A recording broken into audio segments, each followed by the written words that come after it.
नमोदय, जय भीम साथियों। मैं सुनील बौद्ध, Buddhist society of India Delhi Pradesh committee और अशोक राज फाउंडेशन फाउंडर। आज दिल्ली के गृह मंत्रालय पे आए हैं और हमारा बुद्धिस्ट डेलीगेशन यहाँ पर दिल्ली, यूपी और हरियाणा 3 स्टेट से मिलकर यहाँ पर आया है और जानना चाहेंगे आखिर गृह मंत्रालय की इनको क्या ज़रूरत पड़ गई है, आखिर यहाँ पर इनका आना क्यों हुआ और किस समस्या को लेकर इन्होंने गृह मंत्रालय को अवगत कराया और किन लोगों से इनका मिलना हुआ है। हमारे बीच में काफ़ी बड़ा डेलीगेशन है, तकरीबन 8 से 9 लोगों का बुद्धिस्ट डेलीगेशन है और सतवीर बौद्ध जी पलवल हरियाणा से आते हैं और काफ़ी जुझारू और काफ़ी एक्टिव है। मैं सतवीर बौद्ध जी से सबसे पहले जानना चाहूँगा, सतवीर बौद्ध जी आखिर कैसे आना हुआ दिल्ली के गृह मंत्रालय पे? सबसे पहले साधुवाद आपको।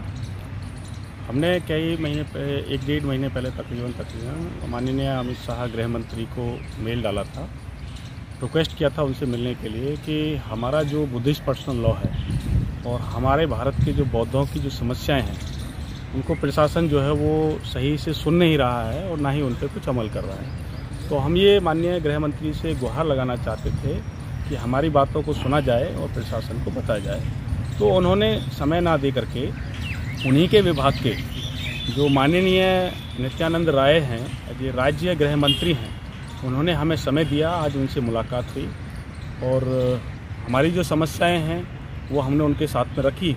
उन्होंने हमारी समस्याओं को सुना है और सुनकर के उन्होंने हमें आश्वस्त किया है कि वो हमारी बात को माननीय गृह मंत्री अमित शाह तक वो पहुंचाएंगे और हमारा वो मदद करेंगे, सहयोग करेंगे। जैसा कि सतवीर बौद्ध जी ने बताया है कि गृह मंत्री के पर जो मिलना हुआ इनका, वो ये नित्यानंद जी है जो राज्य गृह मंत्री है और इन्होंने ज्ञापन भी दिया, कुछ समस्या भी रखी है।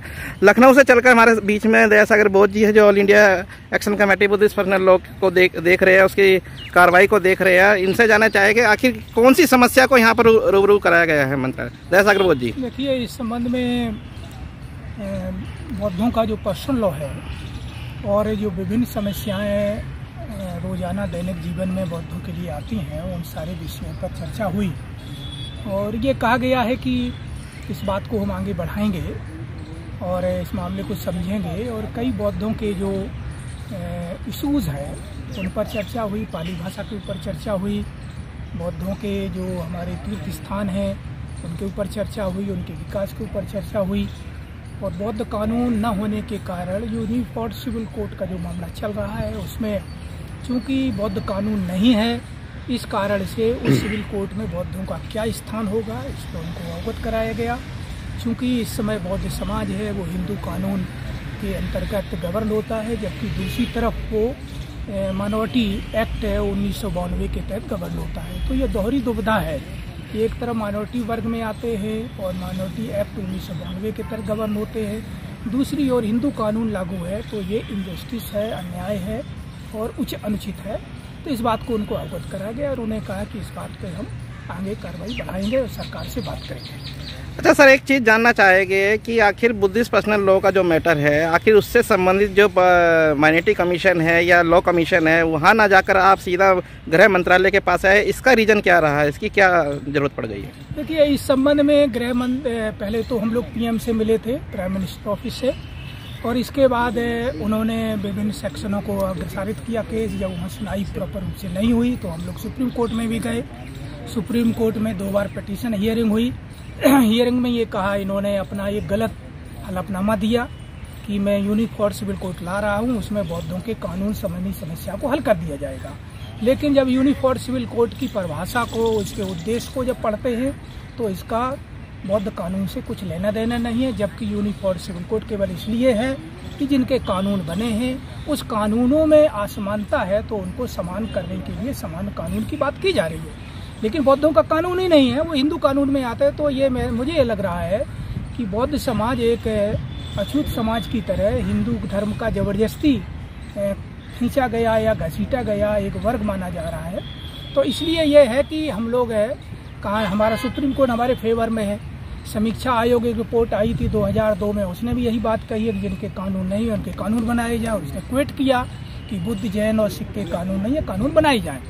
इसके बाद एक मामला और भी आया था जब अभी परिवार सुधार कानून के बारे में विधि आयोग की एक रिपोर्ट आई थी अभी 2018 में, उसमें भी ये कहा गया है कि परिवार सुधार आवश्यक है, परंतु जिनके कानून नहीं बने हैं उनको कानून को बनाए बिना कोई परिवार सुधार नहीं हो सकता है। क्योंकि परिवार तो हर एक वर्ग में होते हैं, हर समाज में है, हर कम्युनिटी में होते हैं, लेकिन जिनके कानून ही नहीं है उनका परिवार सुधार कानून क्या होगा ये भी। लेकिन जो सरकार की ये समस्या आ रही है कि 2018 में जो रिपोर्ट आई थी विधि आयोग की, तो उसमें यूनिफॉर्म सिविल कोड को नकार दिया गया था। तो इसलिए ये 3 साल चुप रहे और 3 साल के बाद फिर जब चुनाव आया 2024 का, तो ये फिर दोबारा यूनिफॉर्म सिविल कोड हिंदू मुस्लिम करके पिछड़े समाज और जो शेड्यूल कास्ट के अति पिछड़े शेड्यूल कास्ट के लोगों ने उनका वोट अपनी तरफ करना चाहते हैं, जो हिंदू व्यवस्था में ज़्यादा अंधभक्त होकर के विश्वास करते हैं। ये इनका स्टैंड है। लेकिन फिर भी बौद्ध समाज को अपने कानून के लिए लड़ते रहना है, चाहे यूनिफॉर्म सिविल कोड का मामला हो, चाहे और भी मामले हों। बौद्धों को अपनी जो भी अन्याय हो रहे हैं, जो उनको लग रहा है कि ये ठीक नहीं हो रहा है, उनके लिए हमें लड़ते रहना है, ऐसा हम लोग का विचार है। मुख्य रूप से बौद्धों की समस्या नहीं, बौद्ध समाज की सबसे बड़ी समस्या है बुद्धिस्ट पर्सनल लॉ मैटर।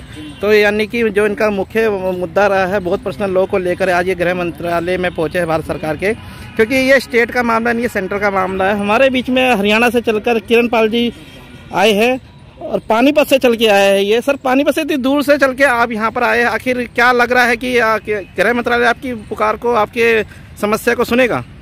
आज जो हम गृह मंत्रालय में माननीय नित्यानंद जी राय से मुलाकात हुई है, बहुत अच्छी मुलाकात हुई उनसे और उन्होंने हमारी बातें सुनी हैं। और जो सबसे अहम मुद्दा ये था कि हमारे एक अपना कानून हो, जिस कानून के तहत जो हमारे बच्चों की शादियाँ होती है और बहुत सारे ऐसे हैं, उन पर विचार हुआ। और ख़ासकर पाली भाषा को लेकर बात की गई कि जैसे कि हम अगर सिख समुदाय की बात करते हैं तो उनकी पंजाबी भाषा, उनकी अपनी लैंग्वेज है, या मुस्लिम की बात करें तो उनकी उर्दू भाषा अपनी लैंग्वेज है। तो इसी तरह से बौद्ध समुदाय की एक अपनी भाषा है, पाली भाषा, जिस पर नित्यानंद जी ने अपने विचार रखे और हमारी बात सुनी और उसको लगभग ये कहा गया कि हम इस पर विचार करेंगे और हमारी बात माननीय गृह मंत्री अमित शाह तक पहुँचाएंगे। तो ये देख सकते हैं किस तरह इन्होंने अपनी बारीकी से और तथ्य को रखते हुए ये सारी बातें आज देश के गृह मंत्रालय में पहुंचाई गई है। बुद्धिस्ट पर्सनल लॉ का ये 8 से 9 लोगों का डेलीगेशन है, जिसमें काफ़ी दूर दूर से लोग चल के आए हैं। दिल्ली, यूपी और हरियाणा, दिल्ली, यूपी, हरियाणा 3 स्टेट से लोग आए हैं। दिल्ली से हमारे पूज्य भंते जी संगप्रिय है, मैं उनसे भी जानना चाहूँगा कि आखिर भंते जी को भी आए हैं, आखिर क्या उनका कहना, क्या उनका समझना है। भंते जी, आज देश के गृह मंत्रालय में पहुंचना, हमारा बुद्धिस्ट डेलीगेशन आपके साथ में आया, आखिर क्या वजह रही यहाँ तक पहुंचने की और क्या रहा अभी का आउटपुट? यहाँ पर जो पहुंचने की वजह है, सबसे पहले तो जो है हम बुद्ध पर्सन लॉ की मांग कर रहे हैं। बुद्ध पर्सन लॉ की मांग को लेकर के यहाँ पर रखी गई बातों की चर्चा हुई थी, उसको लेकर के आए थे।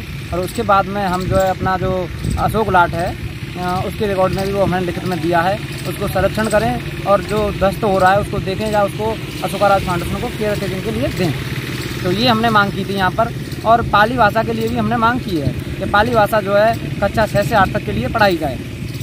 तो जैसे भंते जी दिल्ली का रिप्रेजेंट कर रहे हैं और सतवीर बौद्ध जी अपना हरियाणा से कर रहे हैं, दया सागर बौद्ध जी अपना यूपी से कर रहे हैं, ऐसे तमाम वो 3 राज्यों से वो लोग आज देश के गृह मंत्रालय में आए और बौद्धों की मुख्य समस्याओं को जो सेंट्रल लेवल पर भारत सरकार के द्वारा अधीन आती है, उन्हीं समस्याओं को भारत सरकार के सामने रखा गया है।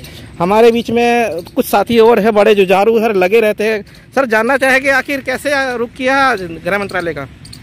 पहले अपना परिचय दे दीजिए। मैं अमित कुमार बौद्ध, जिला पलवल, हरियाणा से, और बौद्ध डेलीगेशन 3 स्टेटों का दिल्ली, यूपी, हरियाणा आज गृह मंत्रालय में नित्यानंद राय जी से मिलने आया। और बौद्धों की समस्या बड़े लंबे समय से उनकी पहचान को लेके, जैसे मैं हरियाणा को रिप्रेजेंट कर रहा हूँ, तो हरियाणा में अपनी आइडेंटिटी को लेकर हमारे परिवार पहचान पत्रों में बौद्धों को बड़ी अपनी पहचान बताने में बड़ी समस्या हो रही है कि बौद्ध भारत सरकार के माइनॉरिटी कमीशन 1992 में माइनॉरिटी में आता है, लेकिन हरियाणा स्टेट में शुरू किए गए परिवार पहचान पत्र PPID में उनके लिए कोई जगह नहीं है। उन्हें ना चाहते हुए वो अपनी जो पहचान है SC ST या फिर उन्हें जनरल में अपने आप को लिखना पड़ रहा है। हमारी मांग अपनी पहचान को, आइडेंटिफिकेशन को लेकर ये थी कि परिवार पहचान पत्र में हमें हमारी पहचान बुद्धिस्ट माइनॉरिटी के रूप में हो। और सबसे ज़्यादा और हमारे जो यहाँ का जो सरकारी विभाग है, हमारे जो SDM हैं, पटवारी हैं, तहसीलदार हैं या हमारे पार्षद हैं, उन लोगों को भी बौद्धों के बारे में जानकारी नहीं है कि अगर उनकी पहचान के या जो उन्हें सर्टिफिकेट इशू किए जा रहे हैं वो कौन से कानून के तहत है। वो हमसे नोटिफिकेशन मांगते हैं, ना उनके पास कोई जानकारी है, ना हमारे पास उन्हें कोई नोटिफिकेशन उन्हें कौन सा दिखाएं। तो यही चीज़ें थी। और भी बहुत सारों का बौद्धों का साहित्य है, बौद्धों के स्थल हैं, उनके रख रखाव है। भाषा को लेकर हमारी बौद्धों की पाली भाषा है, भाषा को बचाएंगे तो संस्कृति को बचा पाएंगे, क्योंकि सारी संस्कृति हमारा बौद्धों का साहित्य है वो पाली भाषा में है। वो भाषा को लेकर स्कूलों में और यूनिवर्सिटियों में उस चीज़ को लाया जाए। इन्हीं मुद्दों पर लेकर आज प्रदेश गृह मंत्री से आज नित्यानंद जी से मिले और उन्होंने आश्वासन दिए कि वो हमारी बात मंत्रालय गृह मंत्रालय तक पहुँचाएंगे अमित शाह जी, और उस पर वो हमें अपना रिव्यू देंगे। बहुत बढ़िया बातें रखी गई है, क्योंकि मेन आइडेंटिटी बौद्धों की ये कोई आइडेंटिटी नहीं है, कोई लीगल उनकी आइडेंटिफिकेशन नहीं है। तो उन आइडेंटिटी को क्लियरफाई करने के लिए क्या समस्या है, कैसे क्या है, उन चीज़ों को अवगत कराया गया है। एक और हमारे साथी ये जानना चाहूँगा सर, जिन जिन समस्या को आपने सेंट्रल गवर्नमेंट के सामने और देश के गृह मंत्रालय में रखा है, क्या लगता है आपको कि गृह मंत्रालय उस पर जरूर संज्ञान लेगा और कब तक ले लेगा, इसके बारे में थोड़ा बताइए। नमस्कार, अमरजीत गौतम। आज जो डेलीगेशन मिला है यहाँ पर, जो होम मिनिस्टर के जो नेतृत्व में जो राज्य मंत्री जी हैं नित्यानंद जी, उनसे मिला है और उन्होंने मिलकर कहा भी है कि आपकी जो बौद्धों की जो समस्याएं हैं उन समस्याओं को हम हल करेंगे और मैं इसको जो है ना माननीय प्रधानमंत्री व गृह मंत्री जी तक ये बातें पहुँचाऊँगा। और जो सिविल कोड आ रहा है उसके ऊपर जो है ना पहले